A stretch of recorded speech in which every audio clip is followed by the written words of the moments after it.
Good morning, Bob.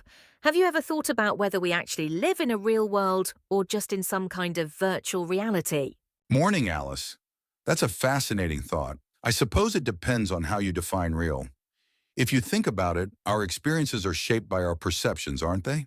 Exactly. I mean, when we play video games, we immerse ourselves in those worlds, don't we?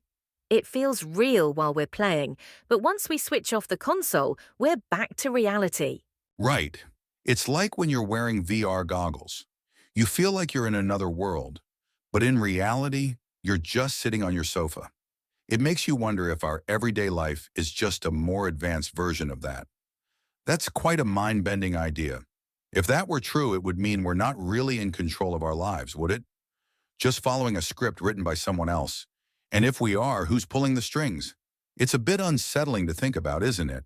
Yes, some philosophers argue that our reality might be a simulation, like a sophisticated computer program.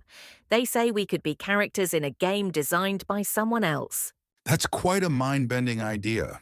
If that were true, it would mean we're not really in control of our lives, would it? Just following a script written by someone else. Precisely.